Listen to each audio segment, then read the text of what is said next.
So we are joined with Christophe Davidson, and you've got a story for us. Yeah, I'm going to tell you guys a little story about a thing that happened to me 4 years ago. I was touring in Australia and Southeast Asia, doing comedy at the Melbourne Comedy Festival and Adelaide Fringe, and then some shows in Singapore.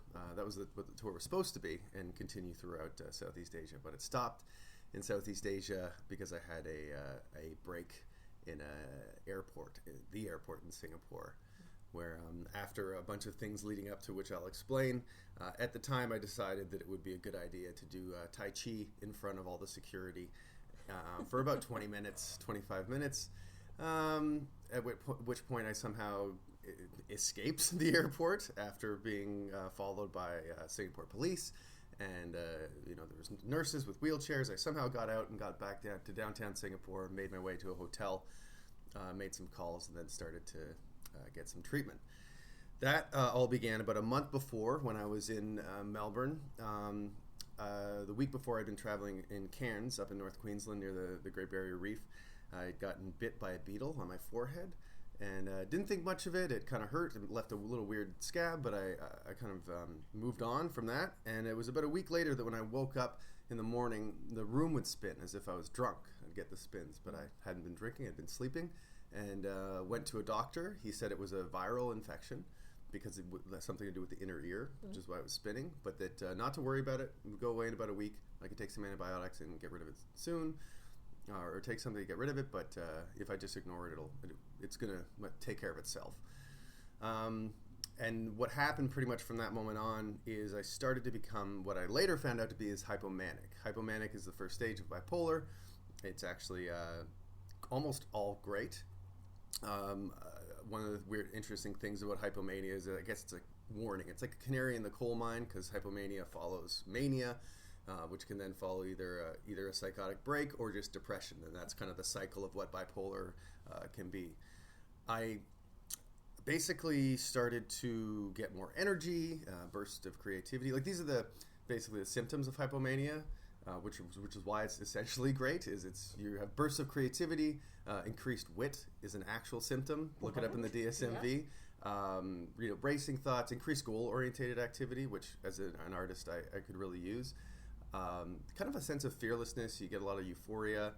You only need about 3 hours sleep a night, which I think is what really led to more of the break for me, because that most hypomania cycles within a few days. But I was hypomanic essentially for about a month throughout the entire Melbourne comedy festival, which at the time was perfect. I had all the energy and creativity and wit that I needed to get great reviews. But what I didn't know at the time is that was an indication that I was starting to get sick, because it's kind of like all that dopamine and serotonin proteins that get released into your brain at a sustainable level, so that you get out of bed and that you go see people and you have a little bit of energy to do things. That's what we're supposed to have a normal amount of. And when you're hypomanic, they're not 100% sure, but they have an idea that basically all those chemicals, all those hormones are dumping into your brain. So now you're basically like Kanye West or Tom Cruise. That's how you feel. You feel like you can do anything. You can manifest anything. You feel like suddenly your truer self. Now, all of this was happening at a time when I had no point of reference, so it felt really great. I wrote down some stuff. You write furiously, and it's very clear writing too. You look back, and it actually didn't need to be proofread. Mm-hmm. You actually write better when you're becoming hypomanic and manic. So this was great for me for the festival. Like I said, great reviews and everything, but me not knowing what was going on, and no one else not knowing what was going on, like it was tough, because I didn't have a lot of signals to tell me, hey, slow down, like something's wrong, because everything felt so great. It's not just, it wasn't all in my head. The outside world, the audiences people were clapping me off a cliff, essentially. Right? They're like, "Well, look at this guy go!" This is so great. Yeah, and so things started to ramp up into more mania, because hypomania, the burst of creativity, like wherever everyone's imagination comes from, you're making connections in the world that people normally don't see through your eyes, and you're seeing a lot more connections when you're creative. You notice it, you put it through yourself, and you share it with other people. But what happens is hypomania, when it ramps up into mania, you're starting to see connections everywhere. Like, you see them in everything, and everything takes more meaning and form, and things become more meaningful, and that can get a little dangerous, because with that paranoia starts to slip in, and that's where everything basically came to a head. The festivals were fine, but it's when I left Australia, I went to Southeast Asia, had a few shows in Singapore, and that's when I think things started to tip into mania. So I started to really see it. I was looking at a statue and it felt like, gosh, what was it? Interview with a Vampire, where like they kind of move, like everything has a life to it, which it all kind of does. So that's the thing, is like your mind's starting to see everything and have the interconnectedness of everything on the planet, which is true, but you're not supposed to know that all the time. You're not supposed to live in that place. Your brain, it's not a healthy place for your brain to then interact with other human beings on a regular plane. So all that came to a head, like I said, and did a Tai Chi in front of the security. I don't know why they let me leave, but I got to Singapore. I called my parents. I had the booker let me stay at his place, but at that point is where I kind of had a complete break and a sense of loss of a sense of self, almost like an ego death. And I'm writing on a piece of paper in this booker's apartment that he had me stay for a few days, and it's just I tried to write down something about who I was or what I'm experiencing, but at that point I think I was so far gone that all I could write is I am. Like just shaving down to like the smallest part of sentience or self-awareness, where that's like all I could manage to write on the page. And finally, my folks actually had to come to Singapore and get me.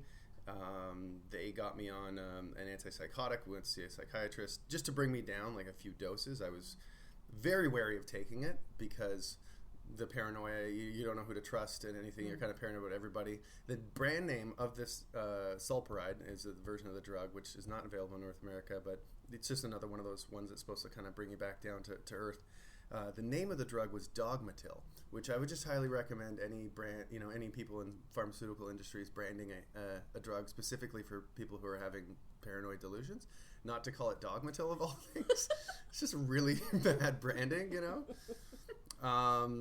And then that's basically, I came down from that, came back home, went to a psychiatrist, the first guy who was kind of, I think, retiring, so he didn't seem to really care, and he was like, you have bipolar 2, and it's going to happen again, and we're going to need to put you on these drugs to keep you up and these drugs to keep you down, because it's a bit of a sweet spot with bipolar. And I was like, well, could we see if I could try to do it? And I'm not against psychiatric drugs. I have a lot of friends that take them, and it gives them that space, that breathing room in their life. But I wanted to give it a shot, see if exercise and diet and adding more meaningful things into my life could make a difference.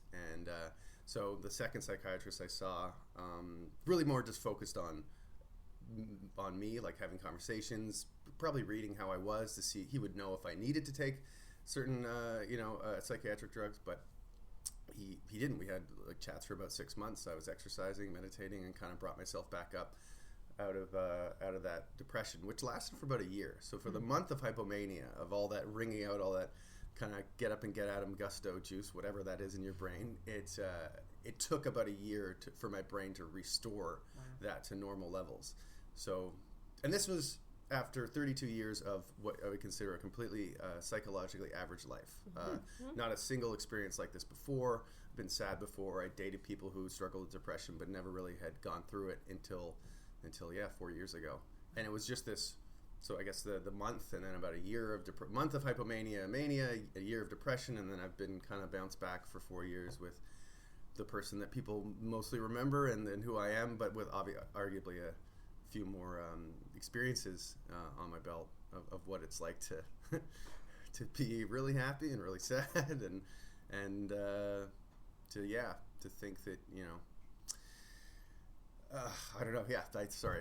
And then I just tripped over and fumbled the end of the story. Totally but fine. that's No. But what I'm dying to know is, you've told the story.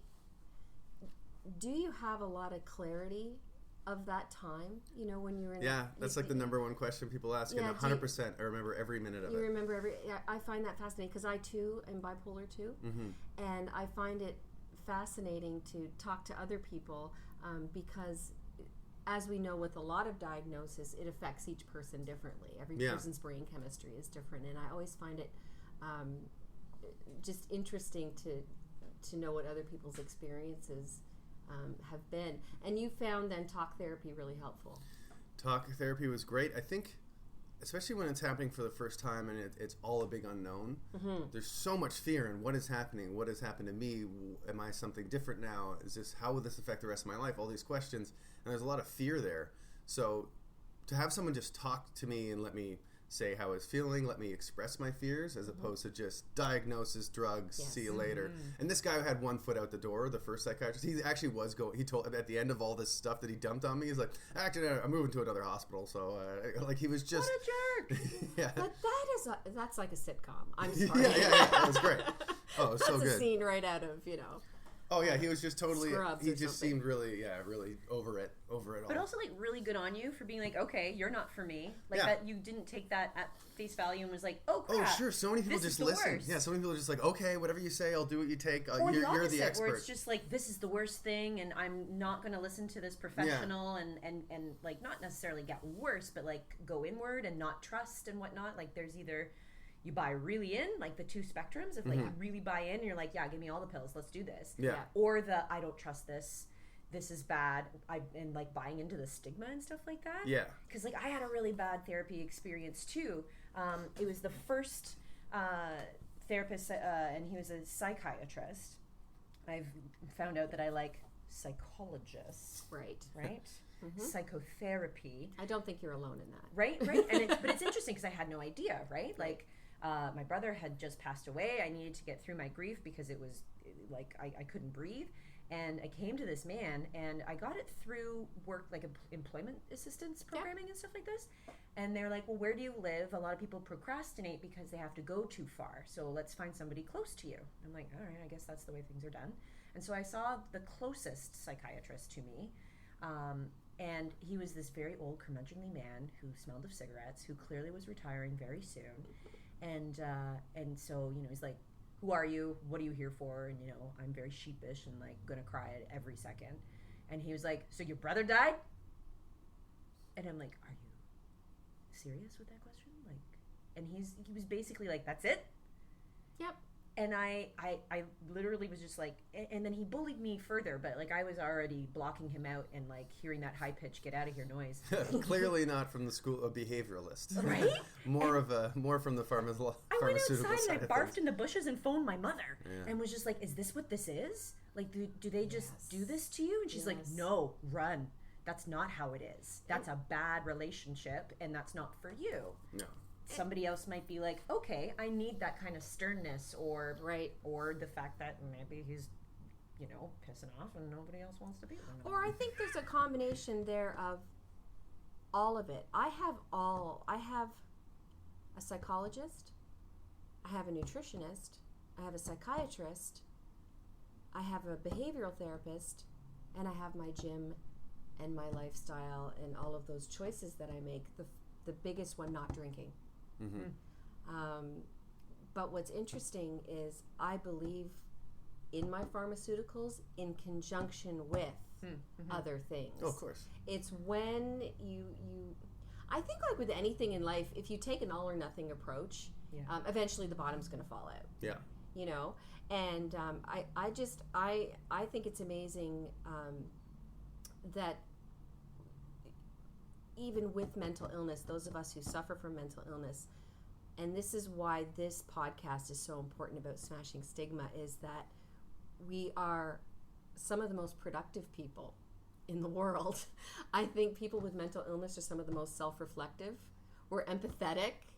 I think we have, like you were saying in your story about, even though it was part of your mania, the goals that you have and how clearly you write. I mean, those are things that if you can pull those out of your mania and put them into your regular toolbox, those are amazing gifts that we open up the expanse of our brain. And if we can not be as afraid or self-stigmatized by mental illness, there's a lot of good things that we can pull from it.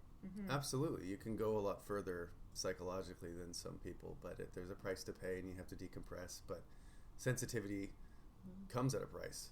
But it also, reaps some benefits and some insights that people can't go to. I mean, in a talk I'm starting to do, I say how I mean, I look into some of the people who have been world changers who affect our modern civilization. And right off the list, Nikola Tesla, Charles Darwin, Isaac Newton, all people who struggled with some form of bipolar depression, like really struggled with it. But I mean, those electricity, evolution, and gravity, and our knowledge of the stars and the ultra impressive violet spectrum. I mean, that's how we understand the world. Yeah. We are around people who, it's clearly it's not a weakness. If the people who suffer from quote unquote air quotes, we're doing a podcast and we can see this, is are building the foundation for how we understand ourselves and the world around us. I gotta say, I completely agree. And what I try to say now, rather than using the word suffer, I just say I manage it. Yeah. It's just like managing your weight, managing, your relationships with people. Whether you have and by the way, you don't have to have a diagnosis to have mental health issues. We know this, but it's giving people a platform or the safety to talk about this stuff. So that they can get to the good stuff. Because I think through, the things that we're talking about now, the worst thing that people do is self-stigmatize because they're afraid of the bigger, rejection that could be out there or what they believe to be out there. Oh, they're ignoring the wound so that it can fester and become infected and a much bigger problem. Gross, huh? What a gross analogy. That's like your beetle bite. Yeah. Just ignore it and then it'll be fine. But amazing. I'm so glad you came. Oh, thanks for having me. I'm so glad that you shared with us another great, insightful, and different story for the podcast. So, do you want to tell our listeners a little bit about yourself or how we can find you and learn more and stay with you and stay in touch? Sure. If you're interested in hearing me talk for more amount of time, at this Christophe on Twitter. Christophe Davidson on Facebook, and those are the. I'm pretty sure that's really where the break came from was sleep deprivation. I mean, because I wasn't just sleeping 3 hours a night and then being calm and peaceful or meditating. In my mind, I was like, oh yeah, monks do that, so I'll be cool. But monks aren't also doing 5 shows, comedy, dancing for 3 hours as hard as you can at the hi-fi bar at the comedy festival every night. Running around. Bit of a difference. So I think that was really, just all adrenaline. It was all tapped out because actually the light sensitivity and even getting weird about colors and light and sound. Part of that is lack of running out of adrenaline. Yes. So when your adrenal glands are all tapped out, that's when everything's too much. You're almost like I always picture the Roadrunner legs. Yeah. And then eventually you run out of gas. Yeah. And then you fall on your face. And so that's the cartoon metaphor really for what happened when you had a break. Yeah, but when you're self-producing and trying to promote everything, 3 hours a night, all this energy, creativity, great, awesome. I was calling up managers who weren't mine and been pushing them to put my article out early, not pushing, but saying, hey, because we knew each other. But it's something I wouldn't have done if I wasn't hypomanic. It was good though. They actually you get results. You begin to manifest whatever you want. I was vegan that month. Whatever is spinning around in your head, and you're like, oh, I wish I could do that, and then you don't because whatever. Yeah. Suddenly, it's all doable. No more meat, no more cigarettes, no more whatever. Done.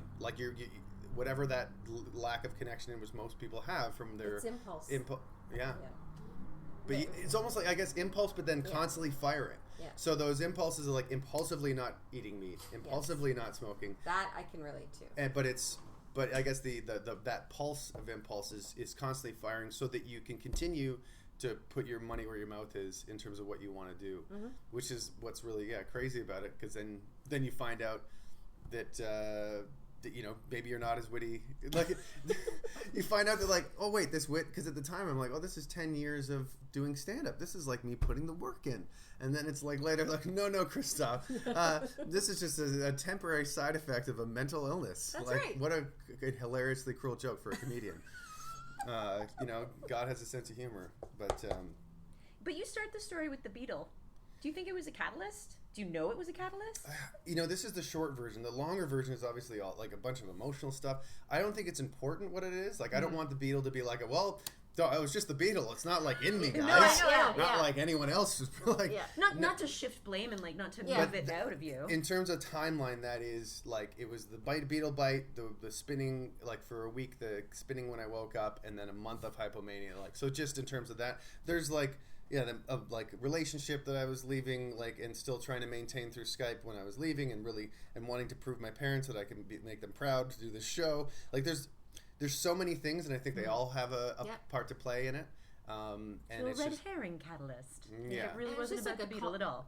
No, I don't. I think it's just one possible piece of the but puzzle. I want you to call the show The Beetle. I don't know why. Yeah. It's a good place to start. I've got to also discover the beetle too, because I've been looking at. I had photos, but I threw everything out, my computer and everything. So there was millions of them along the outdoor pool in Cairns, that night that one bit me, and I took photos of them. So because it was like suddenly the pool deck was just black and moving, and little black beetles like this. And I've looked them up online, and I need to get the ear, and this is the kind of stuff that creates that can make a show where I'm not as familiar with that, but I've seen some really great stuff over the years. Calling someone who's whatever beetle master insectologist in that area and be like, what would have at that time in May, what would have been breeding, black beetle? I'm sure it wouldn't be that impossible. And what are the common side effects of their venom? Well, I'm wondering even beetles, I mean, there's millions of them, and people are different. People carry different stuff. Like, what if this guy was just sick and tried to I don't know if he tried to fuck my forehead or could be. And he just and he had and his pincers had something on it because of what he was eating or where he was right. I don't know if it's necessarily like a beetle venom or just this beetle had something, and my body all on a microbiotic just got pinched level by a beetle and pinched by a beetle and everything else because the interesting way to tie this back is I obviously posted about my father's suicide and his mental health, which he never recognized and wasn't a tough guy, but just everything was always okay. Everything was always great. Yeah.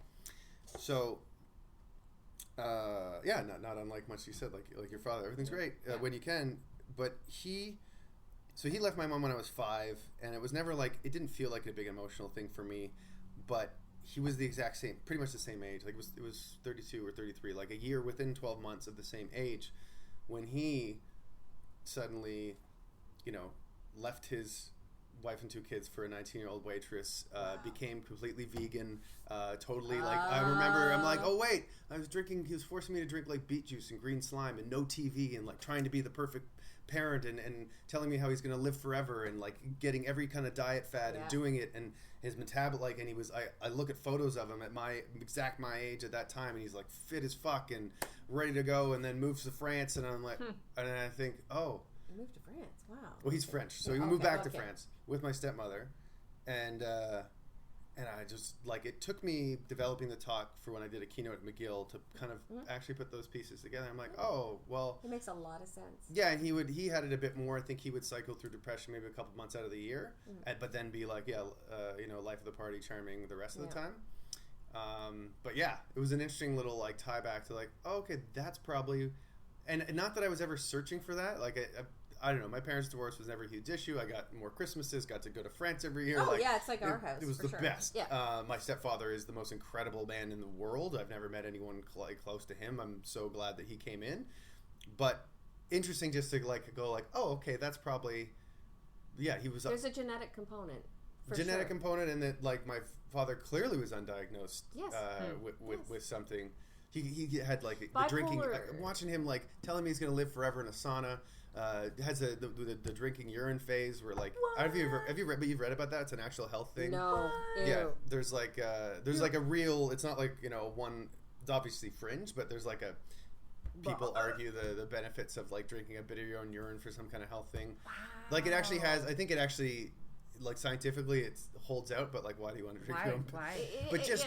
And I'm at the time we were oh, my weird French dad, and now it's just oh, okay. Yeah. Because promiscuity and making rash business decisions and emotional or sexual choices are pretty much the only 2 side effects with hypomania and mania that on paper seem negative.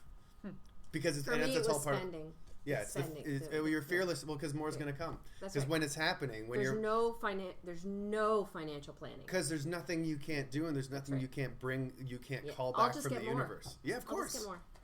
Oh God, I hate it. Now that I'm medicated, I'm like, fuck! Anyway, I don't know. That's awesome. This will be the third time. One day I will learn my lesson. Never stop recording. Never stop recording. Because it's true, right? Like it's the conversation of it all. Absolutely. Like I don't know who coined it. Was it Cam H? Continuing the conversation. Like I use that. Yeah. I use that day. Yeah, Suicide Prevention Day. That was when I was promoting the Au Contraire Film Festival that I opened for. Did CTV or morning. It was so funny because I'm sitting there. It's like 6:40 a.m. I'm waiting in line, watching all the news stories like leading up before me, and it's like tornadoes somewhere in the States, North Korea nuclear testing, like 60 dogs in a shelter from being abused. YouTube creep catchers is like caught an RCMP in a pedophile ring. Ew. And then, so it's like everything is about to kill you and or rape your children. And if you're too scared to go out of the house, don't worry, because Christophe's coming up next to tell you that the last thing that's going to kill you is yourself. Oh, God. So there's no escape. Finish! Yeah. Before 7 a.m. Jesus Christ. Wow. Like, I think that helps, like, causing mental illness. Who put that line together? That's the news, though, right? That's it's just hilarious. But before 7 a.m., let's just, Cut oh my to some God. dogs. Wait till 8 in the morning. Until after at least the first cup of coffee. I did want to say, you were like saying the big reason or why would you come out, and I think I talked about it, but for me the big thing is just obviously talking about it, getting it out there, because if I hadn't had any idea of I've heard of bipolar, but that was it. If I had known anything about the symptoms of hypomania or the word or what it was, then it wouldn't have gone that far. I wouldn't have been doing Tai Chi in the airport. I would have figured Which out. I was very hard for me not to laugh. Yeah, sure. And I didn't want you to go, you're not supposed to laugh at that part. Right? Oh, no, it's hilarious. I realized it was funny while I was doing it at the time. Did you know how to do Tai Chi, or were you just making I had moves? picked it up off of YouTube like a couple days before. Yes. Was it like a Mr. Miyagi moment where you're like, I know how to do this? Yeah. It was just a few days. I was just picturing you crane. Yeah. No, it was just the tree one where you're just like back and forth like so that. Bad. And then you just go like that, but then you kind of end up in a circle. I just did that, and I got it off YouTube the day before because I was trying to self-regulate. I was trying to calm down. Okay, so you were trying to do your thing. Oh, yeah, and I was trying to bring it inward. One of the psychiatrists said, the one I spoke to for a while, a therapist, was like, at least, like, you did Tai Chi, at least you imploded. Yeah. A lot of people, like, when they have that break, they'll especially in an airport and security and cops and stuff, people can explode, and then people don't know it. But he's like, she said, a good thing was that you brought it inside. Yeah, but I remember laughing when I was looking at, like, it all seemed pretty hilarious even at the time. Like, I don't know, losing your mind is still... It's very freeing. It's pretty funny, like, you know. I mean... Because it's absurd. Yeah, it's so absurd. And so, I even at the time while I was doing it, I'm like, this is a pretty silly thing to do, but But it felt right. Felt right at the time. That's awesome. And it probably was. I mean, but if you're going to use your shit, you might as well do something that seems a little less aggressive to a bunch of people in a strange country. Well, you know, it's not like you pulled a gun on anyone. You Tai Chi'd. Yeah. Yeah. I mean, that's a very lovely subconscious that you have. Right? I thought it was a pretty good solid to throw me. It's like, okay, you're not going to Cambodia and shooting rocket launchers into cows. No. Or, you know, ending up somewhere down a river like what is it? Heart of Darkness. Heart of Darkness.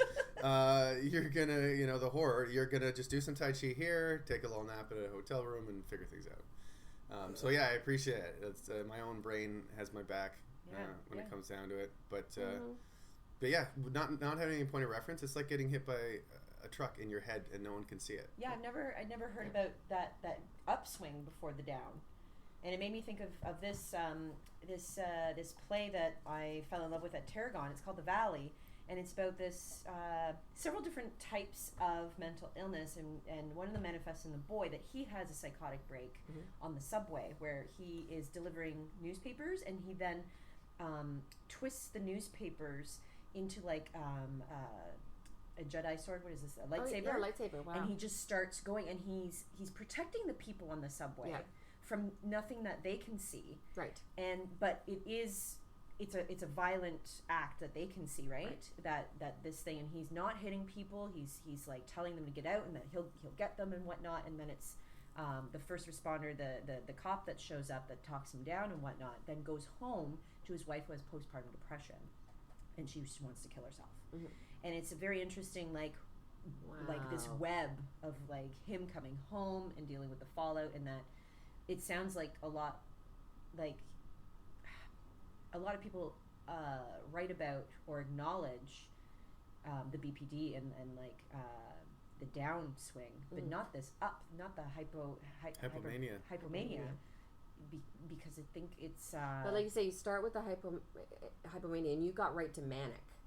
You went right through to the worst of the worst. No, well, the hypomania, like, it was pretty much for the whole month in Melbourne. It was hypomanic, and then paranoia starts to slowly fade in with the hypomania, and then mania. Kind of mania is kind of the cherry on top. So I've never reached mania. I've always been,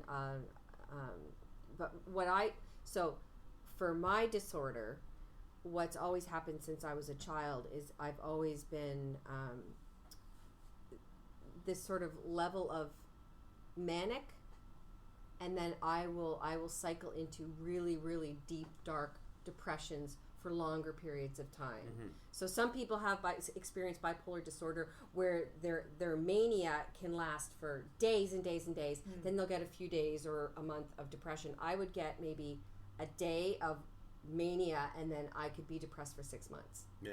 So everybody's brain chemistry is different. Yeah, some people are just Kanye or Tom Cruise and can kind of surf the hypomanic ridge, I think, longer than other people. I feel I'm too. I see. I also have generalized anxiety, so I think that does battle with the mania, and it just says you're not as good as you think you are. Oh, sure, yeah. Because when you have multiple diagnoses, then everything's a mess. Everything's a mismatch. Yeah, they're just trying to do their best to categorize what's happening, and it's and I don't think they know. They don't, people don't claim to know. I mean, that's another thing I talk about. I try to do in the talk is the danger of knowing, and how it's dangerous on all sides. If a doctor thinks they absolutely know, they've done. There's a 2013 study that I looked into for the research about it, and looked at 142 common medical practices over which they just realized have zero effect whatsoever. Wow. So these are just common medical practices, clinical practices that everyone applies and that don't work, do nothing. Yeah. And so how dangerous that can be for any doctor who's a human to go like, oh, I know. Because they feel like they have to come up with an answer. Yes. Because if they don't, because we've been taught that at a young age, put up your hand, get the correct question right, thumbs up, gold star. Yeah. You don't get rewarded for going, I don't know. Like, maybe we should ask another person. The status of being the expert, too, right? So it's dangerous. And a lot of people get misdiagnosed, overprescribed, underprescribed because of it. Mm-hmm. Meanwhile... And that's why you have to be your own advocate. You really do. Like, you have to be able to... Like you were saying, some people are just afraid of okay, I'm sitting in front of this person who's supposed to know. An authority figure, and to be able to, and I was probably like that 20 years ago, but now, with the relationship I have with my psychiatrist, thank God, I started it from the first day forward when I was really sick. I said, I'm going to ask you a lot of questions, and I want you to tell me if you know or don't know.